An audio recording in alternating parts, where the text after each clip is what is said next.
મિત્રો આ એક ગામથી બીજા ગામ જવા માટેની સડક છે અને વચમાં તમે જોઈ રહ્યા છો આ બધા ખેતરમાં પાણી ભરાયેલું છે। ખેતરમાં તો પાણી ભરાયેલું જ છે, પણ ખેતરની ઉપર જે સડક હોય મુખ્ય માર્ગ તેની ઉપરથી પણ પાણી જઈ રહ્યું છે અત્યારે।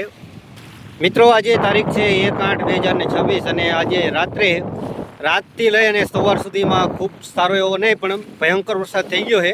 જળબંબાકાર જેવી પરિસ્થિતિ અત્યારે અમારા ગામમાં થઈ ગઈ છે અને હું તમને આ રોડ નજીકના ખેતર બતાવું છું, જેમાં તમે જોઈ લો કેટલું બધું પાણી ભરાણું છે। જાણે કોઈ તળાવ ભરાણું હોય ને, તળાવનું પાણી હોય એટલું બધું પાણી છે। અને આ ખેતરની અંદર તમે જોઈ લો શું વાવેલું હશે તે કાંઈ જ ખબર પડે એવું છે નહીં। અને તમે આ ઝાડના થડ જોશો તો તમને ખબર હોય કે કેટલા લગી ઝાડ હોય અને કેટલું આમાં પાણી ભરાયેલું છે।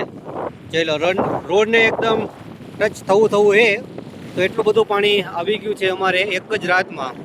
ગુડ મોર્નિંગ, જય શ્રી કૃષ્ણ, હું છું બીએમ રજાસ્ત્રા અને ફરી એકવાર એક નવા વિડીયોમાં સ્વાગત છે તમારું। મિત્રો આજે તારીખ છે 1/8/2026 અને એક રાતમાં અમારે ખૂબ ભયંકર વરસાદ થઈ ગયો છે। જોકે પૂર જેવી પરિસ્થિતિ કહી શકાય, કારણ કે આજુબાજુના રસ્તા પણ ઘણા બધા બંધ થઈ ગયા છે અમારે આવવા જવા માટેના। અને હું તમને બતાવી રહ્યો છું, મારી પાછળ તમે જોઈ લો, સૌથી પહેલાં પાણી ખૂબ આવી ગયું છે।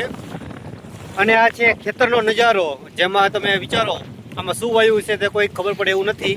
ફૂલ હેવી રેન થઈ ગયો છે એક જ રાતમાં અને બધે જ ગામની ફરતે કે સીમમાં બધે જ આટલું પાણી છે।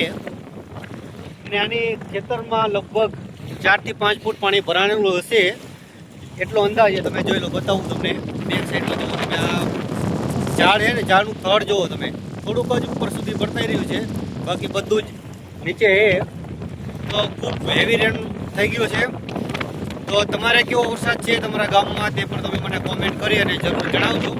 અને હજે પણ એવું ભયંકર છે, ફૂલ વાવાઝોડા જેવી પરિસ્થિતિ છે અને હવે તો વરસાદ ન આવે તો સારું કહેવાય, બાકી આવશે તો ઘણું બધું નુકસાન થશે। મિત્રો આ એક ગામથી બીજા ગામ જવા માટેની સડક છે અને વચમાં તમે જોઈ રહ્યા છો આ બધા ખેતરમાં પાણી ભરાયેલું છે।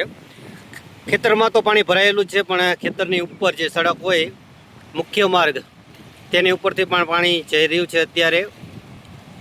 અને તમે જોઈ લો સામે પણ ઘણું બધું પાણી જઈ રહ્યું છે, એટલે કે એક જગ્યાએથી બીજી જગ્યા જવા માટે રસ્તો અત્યારે બંધ છે। અને સામે પણ તમે જોઈ લો આ મકાન છે જે ખેતરની અંદર બનાવેલું હોય, ત્યાં પણ ઘણું બધું પાણી છે। આ બાજુ જોઈ લો તમે, આ બાજુ પણ ખૂબ પાણી આવી ગયું છે। તો આવી પરિસ્થિતિ છે અત્યારે, પણ ખૂબ વરસાદ છે એટલે તો જો જરૂર કામ વગર તમારે બહાર જવું નહીં, અથવા તો એક ગામથી બીજા ગામ તો ખાસ ન જવું, કારણ કે ગમે ત્યારે ગમે અહીંયા પાણી આવી શકે છે। તો આવી પરિસ્થિતિ છે અમારા ગામમાં જે અત્યારે તમે જોઈ રહ્યા છો।